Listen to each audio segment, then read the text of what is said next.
এখন আপনারাই দেখেন যে আইন শৃঙ্খলা পরিস্থিতি অবস্থা কি। আপনারা সমাজের সবচেয়ে শিক্ষিত সমাজ, আপনাদেরই কিন্তু কন্ট্রোল করা যায় না।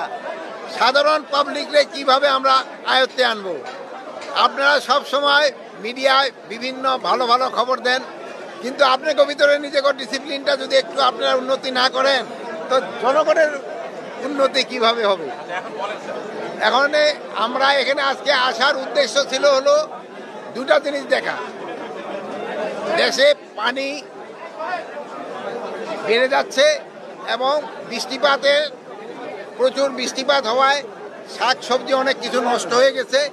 এই জন্য বাজারে কিন্তু একটুখানি শাক সবজির দাম একটু বেড়ে গেছে। কিন্তু ওদিক দিয়ে আবার আলু, আমাদের স্টোরে প্রচুর আলু পড়ে রয়েছে, কিন্তু আলু কত লোকজনে কিন্তু পাচ্ছে না, প্লাস কৃষকেরা আলুর দামও পাচ্ছে না। এখানে দেখেন কারণ বাজার থেকে এখানে একটা আলু 1 কেজি দামে 4 টাকা ডিফারেন্স, 5 টাকা ডিফারেন্স, 6 টাকা ডিফারেন্স। এত হয়, ভোক্তারাও যেরকম ক্ষতিগ্রস্ত হচ্ছে, কৃষকও কিন্তু ক্ষতিগ্রস্ত হচ্ছে। কৃষক যদি আলুর দাম না পায়, আগামীবার তারা কিন্তু আলু বুনবে না। আলু না বুনলে কিন্তু আবার আলুর দাম বেড়ে যাবে। তাই প্রত্যেকটা ভোক্তারও যেন সুবিধা হয়, কৃষকের জন্য সুবিধা হয়, ওই পর্যায়ে কিন্তু একটা দাম রাখতে হয়। কিন্তু আমাদের দেশে দেখা যায় যে মধ্যস্বত্বভোগী যারা আছেন তারা একটা কিন্তু দামটা অনেক বাড়ায় দেয়। কৃষকও ভালো দাম পায় না, ভোক্তারাও বেশি দামে কিনতে হয় না। ভাই আমি চাই মধ্যস্বত্বভোগী যারা আছেন তাদের একটু তাদের যে লাভ করার স্পিডটা এটা একটু কমায় আনতে হবে।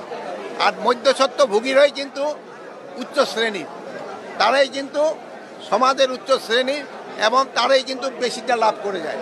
এটারে কিভাবে কন্ট্রোল করা যায়, এটা আপনারা আমাদের সহযোগিতা করতে হবে। আপনাদের সহযোগিতা ছাড়া এটা করা সম্ভব না।